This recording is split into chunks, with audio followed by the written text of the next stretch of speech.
Bismillahirrahmanirrahim, salam alaikum. Je me présente, je suis Dr Melouh Ahouelid, donc je suis votre enseignant du module géophysique. Donc, Inch'Allah, on va voir ensemble le module géophysique. Donc, pour votre information, le module géophysique, c'est Master 3 de votre cursus de la formation Master 2. Donc, c'est un module fondamental. Donc, il y a un volume horaire de 86 heures. Donc le coefficient c'est coefficient 4. Les crédits fait 4 crédits. Donc comme vous voyez, donc le module a une importance كبيرة في الكورسوس تاع quelqu'un qui fait des études sur les bassins sédimentaires. صح. Donc la géophysique في حد ذاتها c'est un module يعني فيه très divers ou qui demande un peu d'attention. Donc, dans notre formation, donc on va voir, Inch'Allah, plusieurs méthodes géophysiques. Donc, on va voir la gravimétrie, donc on va voir, Inch'Allah, le magnétisme, on va voir, Inch'Allah, ensemble les méthodes électriques, et on va voir, Inch'Allah, la tomographie, le géoradar. Et si c'est possible aussi, on va voir l'électromagnétisme et la thermométrie, la géothermométrie. Ça. Donc, comme vous voyez bien,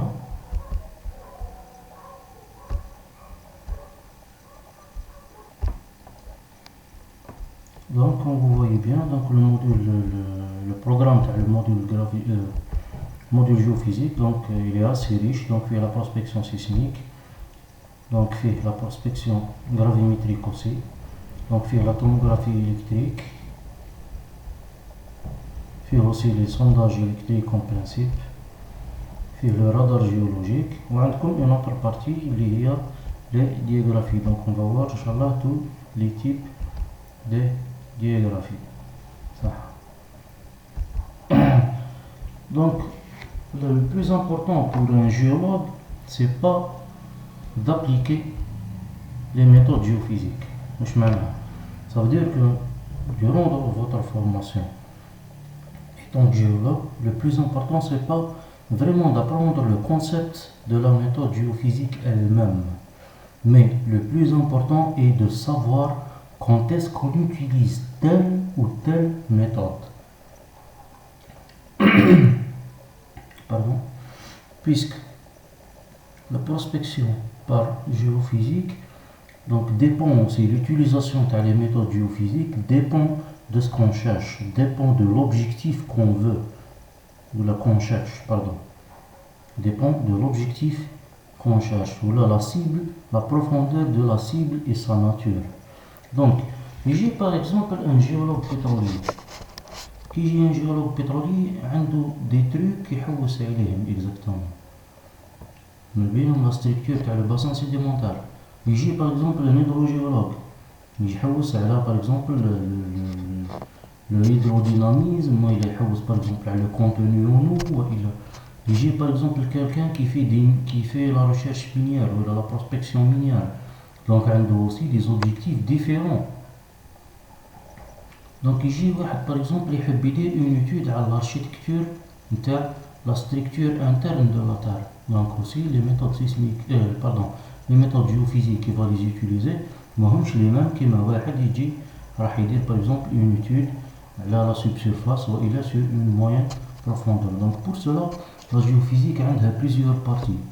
Il y a la géophysique du globe, donc qui s'intéresse vraiment à des profondeurs importantes et des phénomènes qui sont situés au-dessous de la croûte, donc تحت la croûte وراح حتى le centre de la Terre.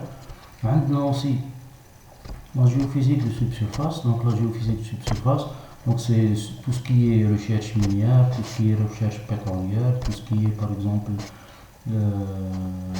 prospection géologique, donc cartographie structurale, cartographie géologique, donc tous les cas hydrogéologie aussi. Donc du coup ils utilisent des méthodes de la subsurface. Donc في le cas تاعنا حنايا, on va commencer je pense par la méthode gravimétrique. صح. La méthode gravimétrique a vraiment une grande importance في l'étude des bassins sédimentaires. علاه عندها une grande importance puisque la méthode في حد ذاتها elle a vu un développement très important في les techniques, les filtres utilisés. Auparavant يعني l'utilisation تاعها كانت limitée علاه puisque les techniques d'interprétation كانوا limitées aussi. Même l'utilisation يعني l'acquisition d'une grande quantité de données كانت شوية limitée علاه puisque كانت في وقت معين كانوا يعني يستخدموا les interprétations manuelles يعني les ABAC tout ce qui est pour faire par exemple كما عندكم نتوما في البروغرام تاعكم في la prospection gravimétrique. Donc vous allez voir aussi les corrections gravimétriques et tout cela. Donc dans un certain époque les corrections gravimétriques et tout cela يعني كانوا يديروا مانيوالمون. دونك تصور انت يعود عندك واحد 2000 ولا 3000 بوان gravimétrique وتجي باش دير لهم كوريكسيون gravimétrique. دونك سي فريمون سي بزاف. نروحو par exemple الميثود électrique aussi les sondages électriques verticaux par exemple. Donc كاينين aussi كاين des méthodes كيما la prospection électrique. عندك par exemple les sondages électriques verticaux, des abacs à 2 terrains, des abacs à 3 terrains. Donc يعود عندك انت un sondage électrique vertical فيه بزاف لي دوني ويكون عندك une multitude de sondages électriques verticaux. Donc si vous allez utiliser les méthodes manuelles يعني d'interprétation, vous n'allez pas vous en sortir. Donc c'est pour cela دركا يعني في الوقت actuellement les techniques ou le développement des logiciels donc هاد الحوايج هادو كل سهلوا l'utilisation تاع les méthodes gravimétriques. Donc beaucoup plus le côté interprétation puisque le côté interprétation كانوا كاينين juste يعني les profils 2D. donc c'est شويه une interprétation limitée وفيها بزاف لي variables. donc c'est pour cela ما نقدروش يعني تكون عندنا une quantité une interprétation unique. donc تقدر تكون كاينه plusieurs interprétations. donc c'est ce qui complique يعني vraiment le travail du géologue في le terrain.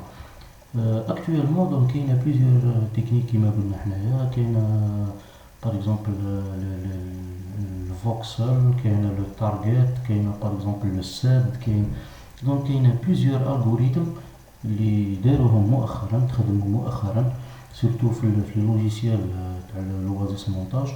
donc وين سهلوا بزاف على الناس l'utilisation تاع les méthodes gravimétriques, سهلوا l'interprétation, سهلوا le processing, سهلوا le traitement des données.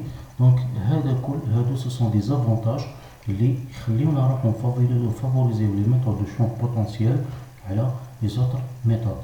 بصح واش هي يعني les méthodes هادو les méthodes champ potentiel sont des méthodes très sensibles au bruit. donc c'est pour cela donc il faut faire attention durant l'acquisition تاعهم. donc كاينه مجموعه من العوامل اللي راح تاثر فيهم. donc ممكن نعيدو نديرو في l'acquisition par exemple mais on fait pas attention وإلا on fait pas يعني une bonne acquisition des données. يكون عندنا par exemple un paramètre déréglé ولا يكون عندنا par exemple un équipement qui fonctionne pas avec une façon normale. donc tout cela راح يخلينا va nous induire en erreur. donc les erreurs هذوك من بعد حنا كي نعاودو نديرو في l'interprétation on peut les interpréter sous forme d'anomalies اللي راح نربطوهم par la suite مع la variation تاع la géologie du terrain. Pardon. donc c'est pour cela donc que les méthodes champ potentiel يعني عندهم un rôle كبير في la prospection géologique des bassins sédimentaires. donc on va essayer de voir Inch'Allah par la suite quelques concepts physiques. نسيو نشوفوا مع بعضنا les principes, نشوفوا les concepts physiques اللي نعتمدوا عليهم في la méthode gravimétrique. qu'est-ce qu'on peut obtenir comme information, qu'est-ce qu'on peut يعني soustraire ou bien en utilisant des filtres géophysiques, qu'est-ce qu'on peut obtenir comme résultat, qu'est-ce qu'on peut faire avec ces résultats là. donc هذا ان شاء الله هذه هي الحوايج اللي راح نشوفوها مع بعضنا في la vidéo prochaine ان شاء الله وين نبداو exactement le cours.